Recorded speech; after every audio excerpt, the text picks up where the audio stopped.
यही आगाज है मेरा, यही अंदाज है मेरा, मैं शायर हूं, दिलों को जोड़ने का काम है मेरा।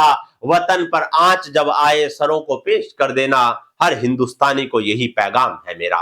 दोस्तों, आज मैं बताता हूं कि 26 जनवरी की मंच हो या वैसे कोई भी मंच हो, शब्दों में एक विशालता आनी चाहिए।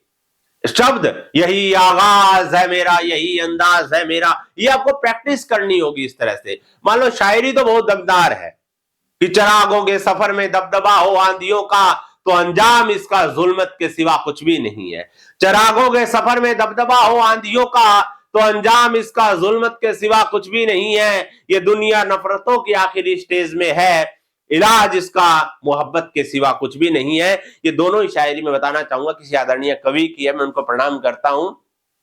तो यानी कि शब्दों में विशालता होगी तभी जो है ना ये शायरी किसी सुनने वाले को अच्छी लगेगी। ऐसा नहीं होता, मान लो आपने कोई भी शायरी बोली, कई बार होता है ना तो लहजा होता है, वो लहजा बनेगा कैसे? शब्दों का एक तरह से ना एक उसको मोटा बनाइए शब्दों को। अब ना हो मुल्क में कोई दंगा कभी और मैली ना हो अब ये गंगा कभी। अब देखो, राष्ट्रीय दिवस है, बड़ी चीज है, गंगा कितनी बड़ी चीज है ना, मैली ना हो अब ना हो मुल्क, मुल्क देश कितनी विशाल चीज है, लेकिन उसको बोलते वक्त हम उसको बिल्कुल छोटा कर देते हैं। लहजा नहीं होता, फैलाव नहीं होता जुबान में।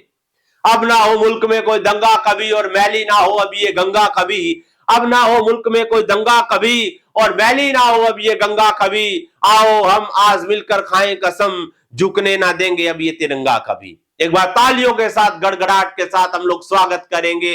हम अपनी आन बान शान तिरंगे को हमेशा नमन करें।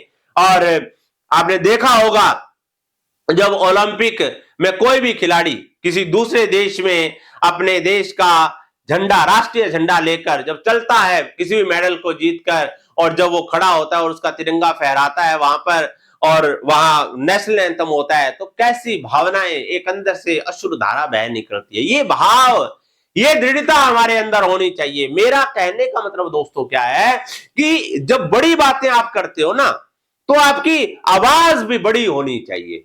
शब्द विराजमान, अब मान लो विराजमान शब्द है, चेयर पे कोई चीफ मिनिस्टर बैठा है, या मैं कहूंगा कि कोई बहुत ही बड़े संत बैठे हैं, या कहेंगे कि कोई मंत्री बैठे हैं, प्रधानमंत्री बैठे हैं, वहां पर शब्द छोटे से, मंच पर विराजमान। तो ये शब्दों का फैलाव करने के लिए भी आपको प्रैक्टिस करनी होगी। विशाल चीजों को विशालता के साथ बोलना शुरू कीजिए।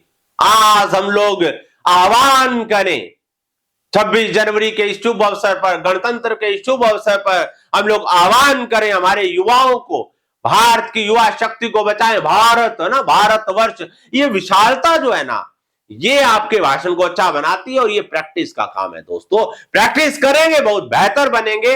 अगर आपको इसमें दिक्कत आती है लेकिन आप बनना चाहते हैं बहुत अच्छे वक्ता, दिए गए मोबाइल नंबर पर आप संपर्क कीजिए, बहुत ही आसानी से आपको सिखाया जाएगा। और बने रहिए, धन्यवाद।